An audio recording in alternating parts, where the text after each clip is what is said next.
muito bem-vindos a mais um episódio do videocast Foco na Gente. Hoje a nossa convidada mais que especial é a Luciana Ezequiel, diretora de RH da Maersk. Luciana, seja muito bem-vinda. Obrigada. A gente está falando diretamente do RH Summit, o maior evento de RH do Brasil, tirando uns minutinhos aí da feira, né, mas para poder trocar um pouquinho sobre RH. Um prazer tê-la aqui conosco. Prazer é meu. Obrigada e muito feliz do convite e de poder dividir um pouco com vocês. Tenho certeza que será uma troca riquíssima.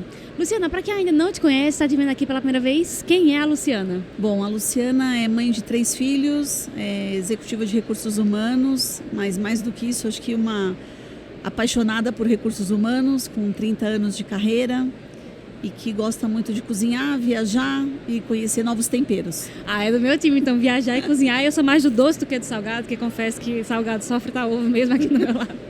Mas que bom. E como é que você fez para se manter apaixonada por RH por 30 anos de carreira? Eu acho que é porque nunca é igual, né? Eu acho que a evolução que a gente teve nos últimos anos é magnífica. E uma das coisas que para mim é muito importante é ver as pessoas, a mudança das pessoas, Sim. acompanhar a carreira ou conhecer profissionais de uma empresa que mudam para outra e depois a gente se encontra e ver o quanto a gente pode impactar como recursos humanos, não só as organizações, em que elas possam crescer e trazer novos resultados e entregar seu melhor, mas também as pessoas, a vida de cada um. Acho que isso é apaixonante. É parte do legado, né, que a gente deixa. Exato, exatamente. Que incrível. E hoje em dia você atua como diretora de RH da Maersk. Para quem ainda não conhece, o que a Maersk faz? A Maersk é uma grande empresa de logística, hoje em dia um dos maiores integradores logísticos, tem um grande business na parte oceânica, né, de transporte marítimo, mas também tem todos os outros pilares, todos modais de logística. Então a gente tem aéreo, a gente tem o terrestre, supply chain. Então é um grande integrador logístico dinamarquês presente no mundo todo. Incrível. E atualmente aqui no Brasil, quantos colaboradores a Maersk tem? Atualmente no Brasil, 2.800 colaboradores. Eu cuido também da Argentina, Uruguai e Paraguai. No total, nós somos 3.200. Nossa, que desafio grande, né? Como é a diferença de gerenciar pessoas aqui no Brasil, no Paraguai, no Uruguai? Como é que é? Tem alguma diferença assim marcante? Eu acho que a cultura local, Sim. Então eles, e eu acho que tem uma coisa deles sempre acharem que é diferente. Mas a gente que é do RH e cuida deles, no final as necessidades são as mesmas como seres humanos. E eu acho que todos eles querem atenção, todos eles querem ser escutados de forma genuína e que a gente possa trazer sempre uma experiência incrível para esse colaborador. Incrível. E eu acho muito legal você fazer essa conexão, né? Apesar de ter as suas particularidades, o máximo, a grande maioria ali, ela se mantém, porque a gente está falando de pessoas, né? E aí você, como profissional que tem mais de 30 anos de experiência, eu queria entender um pouquinho de você, o que é que você vê de mudança da percepção que o RH tem pelo negócio? A gente está conseguindo deixar aquela ideia de que o RH está aqui para fechar vaga e virar o RH estratégico, ou ainda existe algum ponto da organização que ainda precisa ser azeitado, digamos assim? Eu diria que o RH tem... Eu falo que eu sou privilegiada. Eu comecei a minha carreira numa empresa de serviços. E serviços sempre teve um RH muito próximo, porque como você vende pessoas, né? Você vende soluções, não é um produto final, você sempre tem um impacto muito grande do custo de pessoas.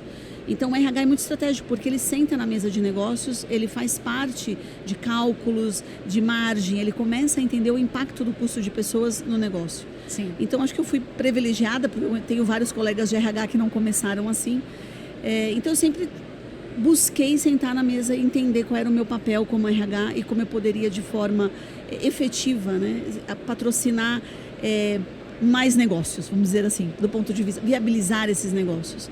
O que eu vejo de mudança, eu acho que é um RH muito mais interessado no negócio, um RH muito mais próximo, mas acho que o grande desafio talvez não esteja nem do lado do RH, esteja no lado do negócio. Sim. O negócio abrir as portas para que esse RH realmente sente a mesa, para que esse RH tenha uma voz, para que esse RH possa ser ouvido e possa também se desenvolver, ser desafiado a se desenvolver, ser desafiado a trazer soluções e valores diferenciados para esse negócio. E eu acho que esse é um ponto essencial, o pessoal também fazer essas provocações e ter a transparência e dizer, isso aqui dá certo, isso aqui não dá certo, né?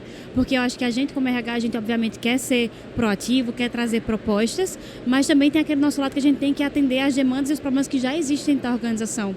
E a gente só vai conseguir ser assertivo, tanto no que a gente se propõe a fazer de inovação, quanto também o que a gente traz aqui de solução para problemas, se eu entender a fundo realmente o que está acontecendo. Então, a gente até já falou aqui em alguns episódios do videocast, o pessoal tem que ver o RH como um parceiro. Eu não estou aqui para ser um espião infiltrado, eu não estou aqui para, de alguma forma, tentar fazer algum tipo de repudiação ou prejudicar alguém. Eu realmente quero ajudar e potencializar e auxiliar esse líder, que às vezes é muito difícil sair da rotina, sair do operacional, que a gente sabe que é importante que eles se foquem, para focar apenas em pessoas. Então, o RH ele realmente vem como esse braço a mais para apoiar todo esse processo de transformação, né? Eu acho que o RH é um parceiro, né? A gente fala muito do RH suportando o negócio. Eu acho que não é um suporte, mas é parceiro, né? Então, eu também eu também sou um negócio dentro da corporação, né? Outro dia alguém me falou de vendas, da área de vendas, eu falei, e me provocou, falou, nossa, você já pensou em trabalhar em marketing? Eu falei, eu faço marketing o tempo todo, porque eu estou o tempo todo vendendo a empresa para os colaboradores. Sim. Eu estou o tempo todo fazendo marketing dos nossos produtos, dos nossos benefícios, do nosso pacote, dos nossos treinamentos, da nossa carreira, né? Qual é a jornada de carreira que ele pode fazer aqui dentro.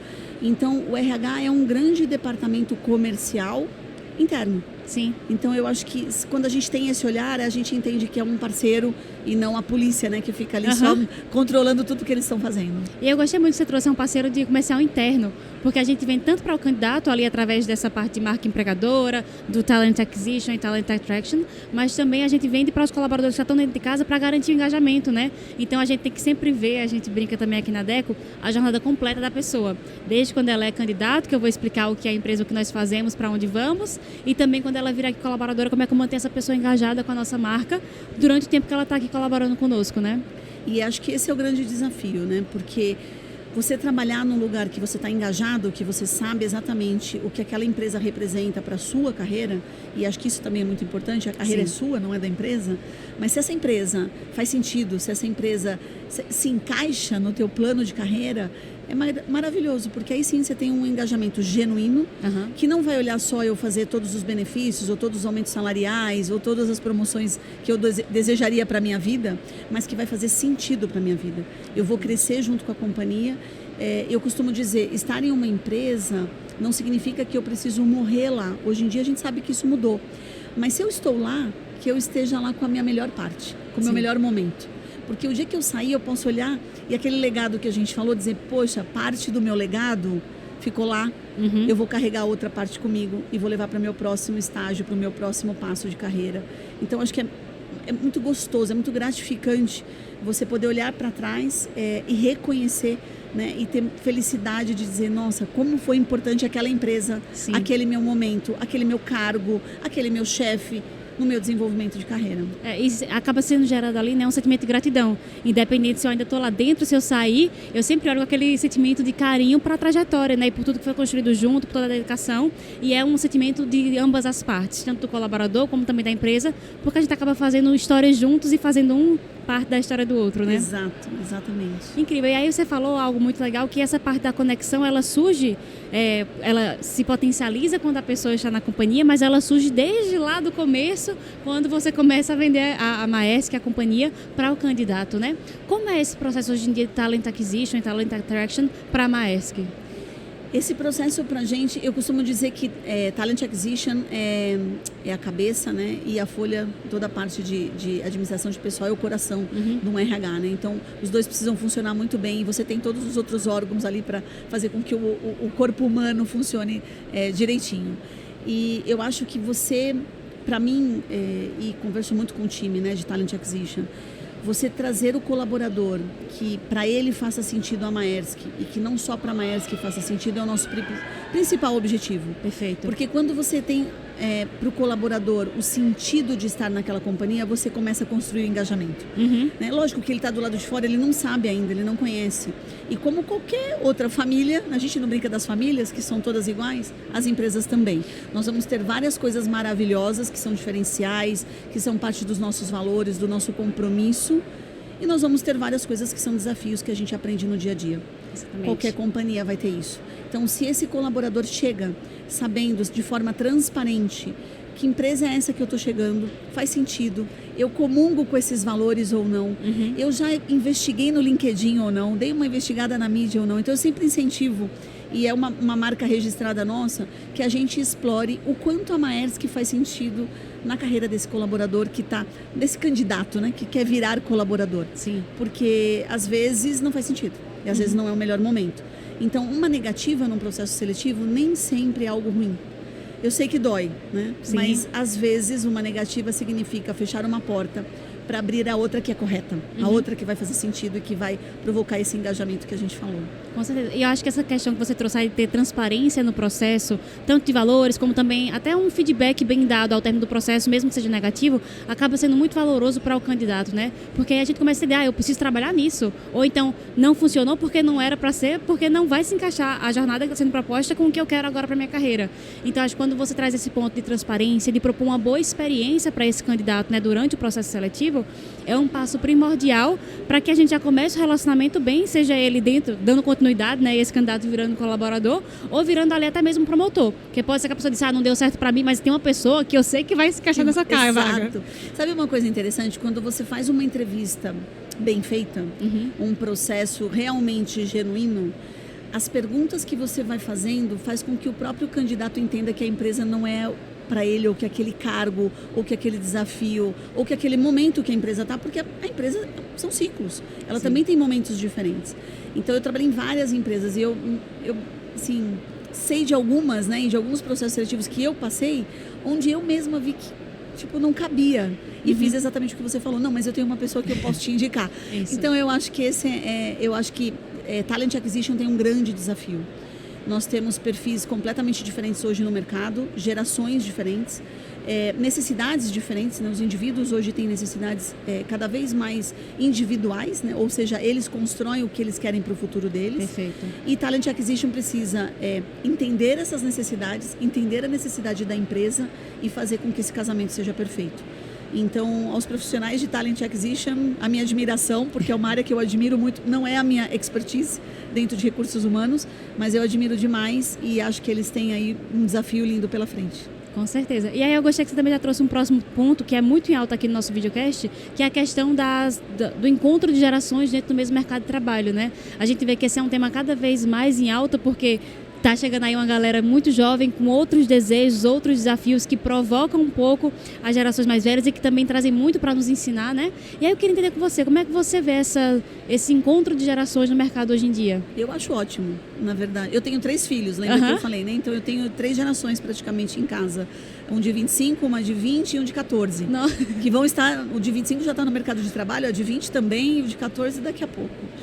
E olhando para eles, né, e olhando o que eu vejo, eu acho que, de novo, é a humildade de aprender. Sim. Né? Eu acho que é a humildade do jovem em aprender com alguém mais experiente e não necessariamente é mais velho, porque às vezes as idades são até parecidas, mas a experiência, onde aquela pessoa passou, que projetos ela viveu. Momento de vida. Momento de vida, experiências de vida mesmo, pessoais, que trazem uma dor, uma aprendizagem, um crescimento, né? Eu vejo pessoas, por exemplo, sim, moro com meu pai e com a minha mãe, tenho 30 anos, moro sozinho desde os 20. Sim. É diferente. Os dois têm 30, mas a experiência é completamente diferente de vida, né? E eu acho que isso é, de forma geral, benéfico para as companhias, não deixa de ser desafiador, mas o que eu vejo é que, no fundo, um pouco do que a gente falou dos países, as necessidades são as mesmas, são seres humanos. O que às vezes a gente esquece é de parar, de julgar, parar de dizer, é diferente porque é jovem, é diferente porque é mais velho, é diferente porque é homem, ou é diferente porque é mulher, e entender realmente o que está diferente. Sim. Por que está diferente? O que aconteceu de diferente? Né? E o que todo mundo fala, o jovem quer crescer, quer ser diretor, quer ser presidente, de ontem para hoje, né? E eu converso com vários jovens, né, e pergunto sobre isso, e na verdade o jovem, não é que ele quer ser o diretor ou o presidente, é que ele quer ser escutado. E ele começa a aprender desde cedo que na hierarquia, a pessoa mais escutada são os cargos mais altos. Então ele pensa, ok, se eu for o diretor, vão me escutar. Sim. E aí aquilo que eu, do meu lado, do meu olhar, entendo que é tudo errado, vou poder mudar. Porque aí eu tenho o poder, tem a caneta, né, que a gente brinca. Não necessariamente, né? Porque eu falo, quando você chega ao diretor, você fala, opa, não era tão fácil assim quanto eu pensei. Então eu acho que o jovem tem essa ânsia de ser escutado, a ânsia de mudar. né? Essa impaciência toda é porque ele entra, vê um mercado completamente diferente, ou uma realidade completamente diferente da que ele foi estimulado nas escolas. Hoje em dia as escolas estimulam criatividade, discussões, empreendedorismo, fóruns, né? Empreendedorismo, e aí ele chega numa organização centenária, quadrada, que tem os processos burocráticos. Que tem que ter, porque ela tem, por exemplo, no caso da Maersk, mais de 100 mil funcionários. Se eu não tiver uma governança, como é que eu caminho com disso, todo né? mundo para o mesmo lugar, com 100 mil pessoas, né? Então você precisa ter um mínimo de governança. E ele falou, opa, peraí, mas eu pensei que eu podia criar, não era aqui que eu ia criar. Eu achei que quando eu crescesse era o momento que eu ia poder literalmente deixar minha marca, né? E você pode deixar a sua marca, sim, mas eu acho que existem formas. E essa combinação do tempo com as experiências e com a gente dar um passo atrás e ter a humildade de ouvir mais e de realmente perguntar mais antes de já tomar uma decisão ou de já rotular alguém, faz com que a gente às vezes perca um pouco do que poderia ser lindo e maravilhoso e vá para uma solução que nem sempre é a melhor. Todo mundo faz isso, tá? Não estou falando certeza. Porque eu não faça. É porque eu acho que quando às vezes a gente está de fora é mais fácil olhar. Exatamente. Quando a gente está lá no meio, né, e com esse VUCA, que não, eu brinco que não é mais mundo VUCA, é o mundo MUVUCA, né, porque agora é mais rápido que o VUCA. Nesse mundo doido a gente acaba se atropelando. Isso, e acho que você falou uma parte muito importante, que é tipo assim, aprender a ouvir também, porque a gente também chega com alguns preconceitos e algumas ideias, né? Como você falou, a pessoa jovem, ela quer ser diretora, ela tem muita velocidade, ela quer ser muito rápida, e a pessoa que está ali com mais experiência, ela é resistente à mudança. A gente sempre escuta essas duas máximas, né? E aí, como você falou, pode ser que tenha um outro motivo por trás, pode ser que a gente não esteja conseguindo ouvir e entender as potências que cada uma dessas gerações, dessas pessoas como indivíduo tem, e aí realmente só quando eu me coloco nesse espaço de ouvir, entender, fazer uma análise muito mais crítica, é que eu vou conseguir pensar numa solução que é mais adequada, que consiga, como eu bem trouxe, né, explorar essas potências para a gente conseguir construir uma força de trabalho que realmente funciona e que atua junto. É o melhor juntos. O que eu percebo, e eu demorei para aprender isso, é que a gente deixa de perguntar o porquê. E a gente já tem a solução perfeita. E muitas vezes a gente não valoriza aquilo que foi feito. Então, o que para o outro, o que para nós parece uma resistência à mudança, para o outro acaba sendo um desrespeito por tudo que ele construiu durante a história de vida dele. Ali naquela empresa, ou naquele cargo, ou naquele projeto. Então, imagina chegar alguém novo e falar, não, esse projeto que você fez está tudo errado. E, de repente, você trabalhou horas, deixou de estar no final de semana com a sua família, deixou de ir para casa cedo, abriu mão de estar num aniversário, para construir aquele projeto. Então, aquele projeto, para você é tudo. Para aquela pessoa que chegou, não é nada, porque ela não participou. Sim. E talvez ela tenha sim, ela esteja certa, realmente o projeto não seja o melhor. Mas se ela der espaço para entender o porquê que foi construído dessa forma, e aí dizer, será que a gente poderia, juntos, transformar alguma coisa ou chegar no meio termo? Porque eu tenho uma ideia aqui que talvez faça sentido. Então, eu acho que nada, no final, é humildade, né, e comunicação. E a comunicação de duas vias, né? Então eu falo e o outro realmente, genuinamente me escuta. E aí a gente vai chegando e vai caminhando juntos. Na velocidade de hoje. Porque eu sei que quem vai ouvir a gente vai pensar, nossa, mas a Luciana, que mundo será que ela vive? Naquele que a gente tem esse tempo para escutar, para discutir, fazer não sei quantas reuniões. Não, eu sei que não, a gente não tem esse tempo. A gente tem vários projetos juntos. Eu tô aqui, eu tava brincando, eu tô aqui, eu tenho 2 reuniões depois. Então, assim, a vida é isso. Mas você parar, que seja 5 minutos de atenção genuína para as coisas, faz uma diferença enorme. E você planejar faz com que você não invista seu tempo em algo que você vai ter que refazer várias vezes. E no final do dia você vai gastar mais tempo do que investir tempo, se você tivesse planejado um pouquinho melhor. Exatamente, eu acho que planejar é a palavra-chave. A gente vem muito aqui falando no videocast sobre a mudança, ela tem que acontecer, a gente tem que conseguir equilibrar de alguma forma. Mudança, inovação, velocidade e a estabilidade e a segurança para a pessoa também se sentir, ok, faço parte disso tudo. E aí o que a gente mais vem falando aqui é que quando a mudança ela é planejada, ela traz essa carga de segurança. Eu sei que vou mudar, eu sei que mudar é necessário e eu sei que a gente está junto nesse processo. Então não é algo abrupto, não é algo que veio aqui para ferir ou desconstruir algo que foi feito ao longo do tempo. É realmente algo que vem para precisamos mudar para responder à muvuca que acontece no mercado, né? Então é muito legal você trazer esse ponto, eu também vejo ele como essencial, porque o planejamento ele é o primeiro passo para a gente conseguir fazer isso junto, de forma organizada, e todo mundo estando comprado naquela mesma ideia. Não, excelente. Eu acho que são pontos de conexão, é buscar esses pontos, né? E às vezes a gente acho que é a pressa, né? A pressa porque a gente sabe que tem várias outras coisas chegando e tudo hoje é uma solução. É você tirar da frente porque, não, esse aqui eu já resolvi, vou pro próximo, E se você parar e falar, tá bom, eu preciso resolver, mas deixa eu ver que pontos de conexão tem aqui, a história antiga com a nova, ou onde a gente estava para onde a gente quer ir, esses pontos de conexão são alavancas e ao mesmo tempo fortalezas, porque quando você conecta pessoas, ideias, Sim. você tem realmente um grupo, né, um time ali juntos que olha para o mesmo local, que olha para o mesmo resultado. Então isso, você ganha tempo, acho que gasta menos energia, né, despende muito menos energia e você chega a um resultado muito melhor e às vezes até em menos tempo do que você imaginou. Excelente. E aí, Luciana, a gente também estava falando um pouquinho aqui antes de começar o videocast nas mudanças que vieram pós-pandemia, né? E uma grande delas foi exatamente a mudança do antes presencial para híbrido e agora voltando o híbrido para o presencial. Como é que você vê esse processo de retorno aos escritórios, de sair do híbrido ou ficar nele? Nossa, essa discussão a gente estava falando disso mesmo. Na verdade, a gente estava falando dos desafios de hoje, né? O que aconteceu? O que está na agenda de RH? E grande parte, eu acredito que você deve ter ouvido isso, é a mudança na NR1, né? Sempre Sim. existiu, mas mudou. E o quanto a gente está olhando hoje para burnout, para estresse, né? Para as doenças psicossociais. Sempre existiram, mas nunca foram foco. E hoje, por algum motivo, em algum momento, a gente falou, opa, precisamos olhar para isso. E eu vejo que um dos grandes desafios do ser humano hoje, em geral, é como é que ele concilia as agendas, né? Então, voltar para o escritório é muito bom. Estar no escritório, poder ir almoçar junto, poder sentar e tomar um café, poder levantar e ir na mesa de alguém e resolver em 2 minutos algo que às vezes você fica esperando uma resposta, esperando um e-mail, esperando um horário na agenda, é super produtivo, engaja e é divertido. Tá no escritório é divertido.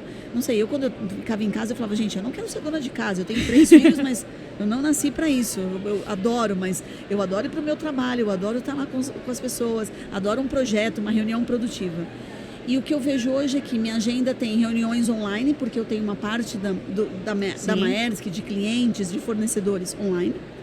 E eu tenho 3 vezes por semana presencial na Maersk, que é o nosso regime híbrido, né? 3 vezes no escritório, 2 em casa. Então, por exemplo, se eu estiver num andar, numa sala de reunião, e em seguida tiver que me conectar, eu vou chegar atrasado. Então, o desafio do presencial, junto com o híbrido, junto com o online, essa mistura dos regimes, é que eu acho que a gente não aprendeu ainda, a gente está aprendendo. Né? A gente estava 100% teoricamente presencial. Várias companhias, principalmente as multinacionais, já viviam com realidades nos Estados Unidos, na Europa, na própria Ásia, de pessoas que trabalhavam 100% remoto, iam para o escritório somente para reuniões. Então, quando veio a pandemia, nada mudou, melhorou, porque aí não tinha nem reunião, era tudo online, então eles ficaram até felizes, eu acho. E a gente, que era 100% presencial, ficou 100% em casa.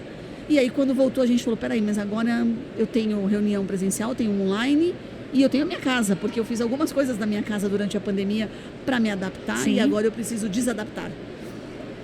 Eu acho que a gente está nesse momento, tudo muito rápido, né? Tudo passa muito rápido, parece que se passaram anos, mas não se passaram anos. Foi ontem, a gente voltou realmente, né, para o presencial, acho que final de 23, então talvez 24 inteiro e agora 25, então 1 ano e meio que a gente pode dizer que a gente está full, né, considerando pós-pandemia. E as pessoas ainda estão aprendendo. Então isso causa um estresse. E aí eu não estou falando mais do volume de trabalho, porque todas as empresas estão trabalhando enlouquecidamente, porque eu sou conectada, porque eu tenho acesso às informações, porque eu tenho inteligência artificial a qualquer momento. Então o volume de informações que eu lido, a velocidade com que as coisas acontecem no mundo todo, como movimenta-se os business, as economias. Eu estava dizendo ontem que meu maior desafio como RH hoje é geopolítico, não é mais falar do ticket, né, por exemplo. Lógico que tem esses também, mas falar de geopolítica, uau, quando a gente pensou nisso? Sim. Mas é isso, né? Então isso que dá nas mesas. Então eu tenho tudo isso e eu tenho o híbrido. Então eu acho que a gente às vezes esquece, porque passa rápido, e o ser humano brasileiro mais do que tudo, esquece rápido demais. Então eu diria que chamaria a todos realmente que assistirem a gente, que ouvirem a gente, que deem uma olhada como é que estão essas agendas de híbrido, né? Eu não sei, não tenho a solução, a minha é um caos, então eu estou trazendo um relato real. Também pedindo ajuda, né? Porque às vezes eu olho a mim e falo, tá bom, mas aí eu tenho uma reunião presencial e logo em seguida, né, eu falo, gente, tem que ter um pipi break entre uma reunião e outra, né? Pelo menos, porque eu preciso correr, mas eu preciso ir ao banheiro e depois voltar para a reunião. e não vejo isso acontecer. Às vezes eu tenho presencial, estou no escritório e eu tenho reuniões bem cedinho, online. Então eu começo na reunião online e não consigo sair da minha casa para pegar o carro para chegar no escritório. Sim. Por quê? Porque eu já tenho outra reunião online. E aí depois eu vou ter uma presencial. Então eu fico tentando encaixar o tempo do trânsito. Porque as agendas, de novo, né? Eu tenho fusos horários diferentes. Na Europa você vai começar cedo. Aí se eu tenho uma regional no Panamá que vai trabalhar até mais tarde. Então, como é que a gente faz isso? E eu acho que a gente tem que se convidar como profissionais a olhar as agendas e começar a colocar limites. Com certeza. Parar, refletir, entender qual é a sua rotina, o que é importante, o que tem que ser priorizado, o que pode ser deixado ali, ou que poderia até ser resolvido no e-mail, né? Aquela boa e velha máxima. Essa reunião podia ter sido e-mail. E aí eu acho que também tem uma provocação adicional que é também as empresas aprenderem a trabalharem com híbrido. Porque depois de pandemia, né, muitas empresas venderam suas sedes, ficaram ali realmente com espaço reduzido e voltando agora, não cabe mais as pessoas dentro do espaço que foi proposto, ou então não tem espaço para que cada um esteja trabalhando do seu computador fazendo reunião. Por exemplo, a DECO hoje em dia ela tem um espaço de baias abertas. Mas tem momento que é todo mundo fazendo tanta reunião ao mesmo tempo que a gente não se escuta, não se entende, pega áudio um do outro. Então acho que também tem até esse momento das empresas entenderem como é que é esse pós-retorno híbrido ou nesse esquema híbrido, para que realmente seja um espaço que é gostoso de você estar lá e a gente consegue produzir bem, né? Uma das nossas preocupações foi isso, né? E um dos movimentos que o CEO com toda a diretoria fez a gente vai mudar de escritório, né? Porque a gente entendeu realmente, a gente devolveu andares e a gente entendeu que a gente, voltando agora, a gente precisa de um espaço mais adequado e também que traga mais conforto para as pessoas estarem no escritório. Então isso foi muito legal. Bom ponto. E aí é realmente como você falou, né? É um aprendizado. Ninguém tem a resposta certa, é cada um entendendo. Tinha uma gerente na ADECO que ela sempre fazia reuniões de 25 minutos.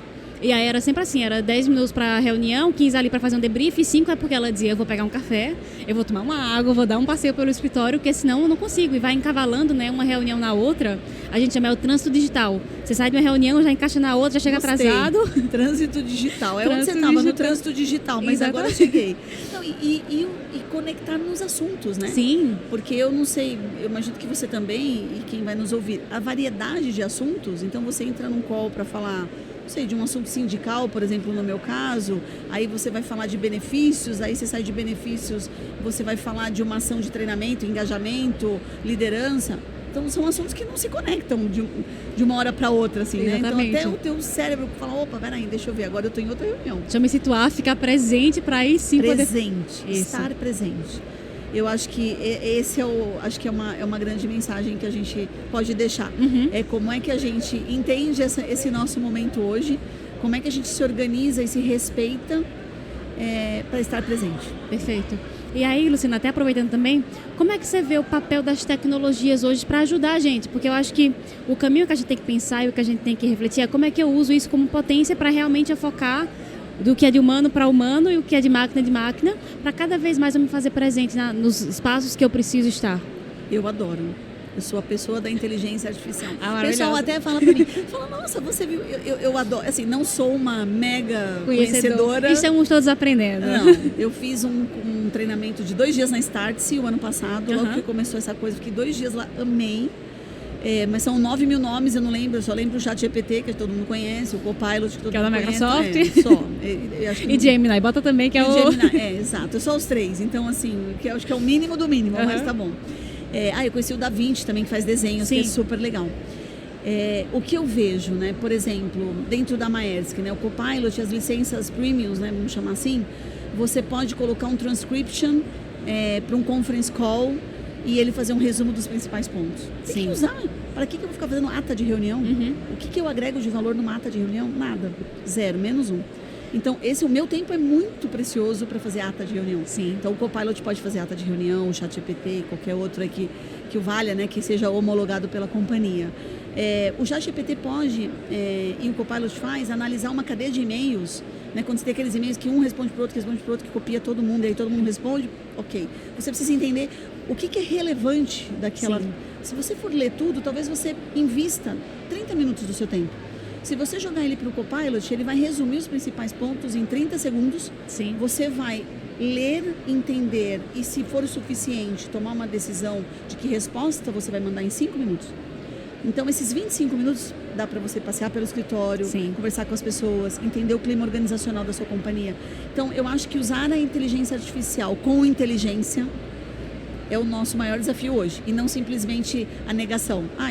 Isso vai pegar meu trabalho, isso, meu Deus, acho que, né, isso não é de Deus. Outro dia eu escutei uma frase, inteligência artificial não é de Deus. Aí eu fiquei pensando, não tinha entendido.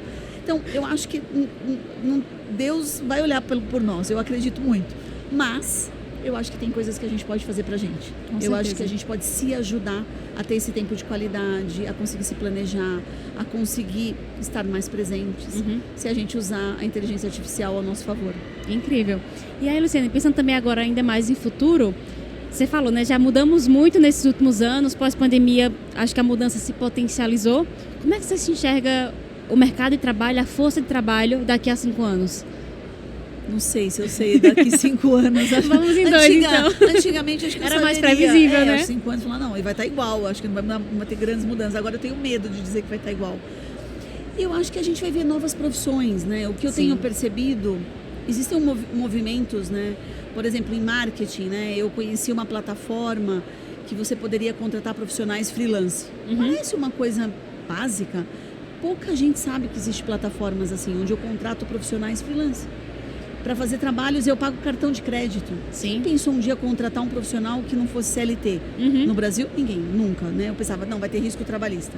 Então hoje você tem profissionais sendo contratados no Brasil por empresas estrangeiras, pagamento em dólar, fora do Brasil, né? Então assim, eu acho que a gente vai ver uma flexibilização do mercado de trabalho, né? Uma globalização real e uma valorização do conteúdo individual.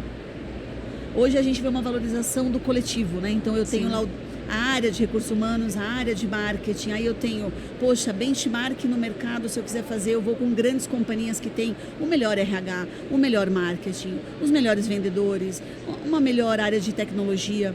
Eu acho que a gente vai ver esses profissionais que brilham nessas áreas serem reconhecidos como indivíduos, mais e mais. E o grande desafio das empresas vai ser como é que eu conecto esses indivíduos ao meu propósito. Para que eles queiram trabalhar comigo e não individualmente.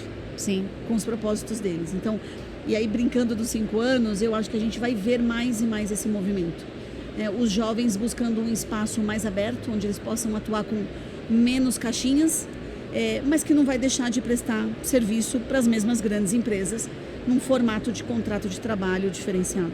Eu acho super sentido, né, pensar que vai ter essa valorização do indivíduo, até porque quando a gente pensa no mercado globalizado, né, porque como você falou, eu estou aqui no Brasil, mas eu posso trabalhar para a Suíça, para a Alemanha, para onde quer que seja, e se eu for especialista, eu acabo conseguindo esse lugar de destaque, no qual o serviço que eu oferto, por ele ser muito especializado, ele fica ainda mais relevante, ele é atrativo para qualquer tipo de empresa, né? E aí é quando a gente fala que, por exemplo, marketing, SEO, para mandar SEO, toda empresa tem, em qualquer lugar do mundo, todo mundo quer trabalhar porque é uma forma de vender mais. Então, gostei bastante desse site que você trouxe, que talvez o futuro seja de especializações e de pessoas sendo protagonistas desse processo. É isso mesmo. Muito legal. Luciana, já estamos chegando no final da nossa conversa, adorei conversar com você. E aí, para encerrar com chave de ouro, né, a gente tem uma pergunta que ela é padrão, que ela marca nosso videocast porque é inspirado no nosso nome, que é: que dica você daria para um líder que quer focar na sua gente? Escute. Genuinamente, perceba a sua equipe, olhe para eles como seres humanos e não como profissionais. Sim. Acho que essa é a grande dica, é realmente a percepção, é realmente você estar ali junto, mas não como chefe e profissional, ou como líder e profissional, ou como gerente profissional. A gente dá vários nomes porque a gente fala que o líder é o líder, não. Eu acho que é um ser humano para outro ser humano, porque é isso que conecta. Né? Sim. O que nos conecta é o fato de eu chegar aqui e não te conhecer, mas a gente olhar uma no olho da outra e a gente vê que a gente tem histórias, que a gente tem um brilho no olhar, né? E eu perceber que você está super feliz de fazer o programa e você perceber que eu vim para cá engajada, motivada, então isso também te motiva. Eu acho que é isso que o líder precisa, realmente conectar de forma humana com o seu time e perceber que eles são tão humanos quanto ele, independente do cargo. E também se entender humano, né? Porque a gente também fica com aquela falsa percepção. O líder é perfeito, o líder sabe tudo. E não, a gente também se auto-entender nesse sentido. Tenho muito a desenvolver, tenho meus pontos de desenvolvimento, meus pontos fortes e preciso potencializar isso através do time. Também acho que é um bom ponto. E se escutando o outro, a gente também consegue pegar esses feedbacks. Eu brinco muito com os líderes, né? Alguns eu falo assim, o líder que eu admiro é o líder que tem uma equipe melhor que ele. É o líder que precisa aprender com a equipe.